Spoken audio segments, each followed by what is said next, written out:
Student चलो इस question में देखो क्या दिया हुआ है कि a particle moving in a straight line cover half distance with the speed of 6 metre per second and other half distance in two equal time interval with the speed of 9 and 15।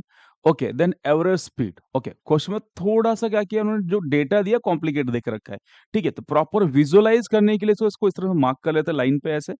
तो यहाँ पे consider करो ये ए से कहा जा रहा है बी से आ रहा है, एंड बी से जो आगे का जो हाफ डिस्टेंस को तो इक्वल पार्ट में, तो मैं ऐसे लिखता हूँ यहाँ पे सी से जा रहा है, सी से डी पे जा रहा है।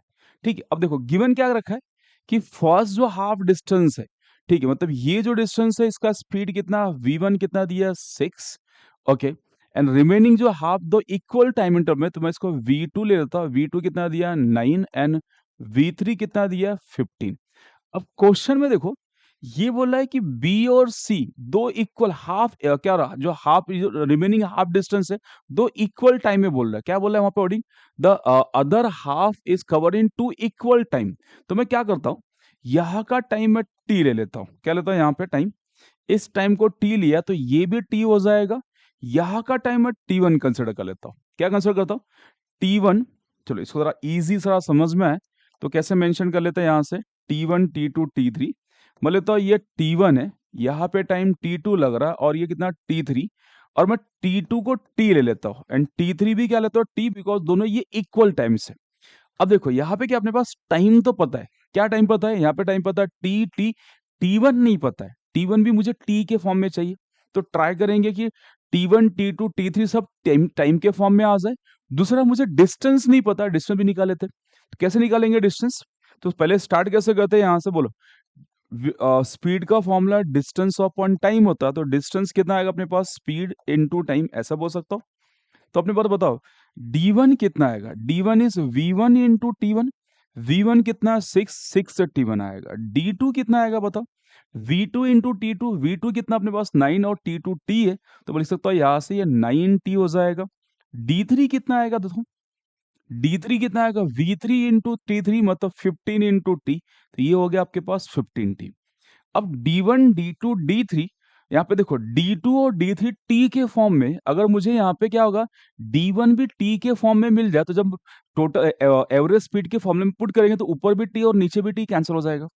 अब यहाँ पे क्या करते, ट्राई करते t1 को t के फॉर्म में लाने के लिए, कैसे लाएंगे, ए बी, आप बोल सकते हो यहाँ से ए बी और बी सी इक्वल है, बिकॉज इक्वल हाफ डिस्टेंस बोला हुआ क्वेश्चन में, क्या लिखा है यहाँ पे ए बी, इसके बाद ये बी सी जो बी टू डी है, ये क्या आ रहा है, ये हाफ हो गया और ये हाफ हो गया, तो बोल सकते हो दोनों इक्वल है।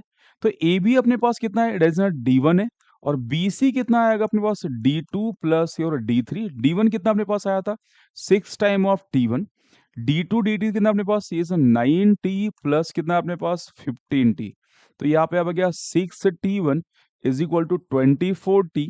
तो अपने पास t1 का वैल्यू कितना आ गया 4t। चलो t1 भी किस में आ गया, किसके फॉर्म में आ गया, t1 भी t के फॉर्म में आ गया, t2 t3 ये भी t के फॉर्म में। अब क्या चाहिए, डिस्टेंस चाहिए, तो d3 क्या अपने पास देखो, sorry D3 d1, d1 6 time t1 है, अगर मैं वहां पे t1 सब्स्टिट्यूट कर लेता हूं तो बताओ क्या आएगा अपने पास, d1 is equal to 6t1।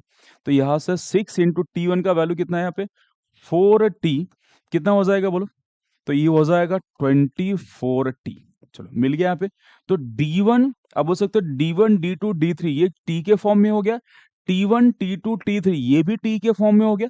अब एवरेज स्पीड के फॉर्मूले में सब्स्टिट्यूट कर लेते हैं, तो अपने पास एवरेज स्पीड का फॉर्मूला कितना होता है, d1 plus d2 plus your d3 divide by total time t1 plus t2 plus your t3।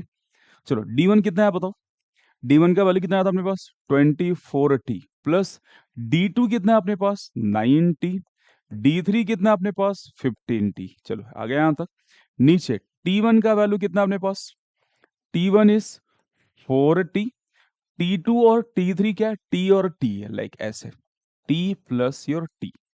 चलो कितना हो रहा है यहां से, ये 9 प्लस कितना होगा 24 प्लस कितना होगा इस 48t, नीचे कितना आएगा 6t, टी टी कैंसल, कितना आ रहा है इस 48 डिवाइड बाय 6, तो ये कितना आएगा यहाँ पे 8।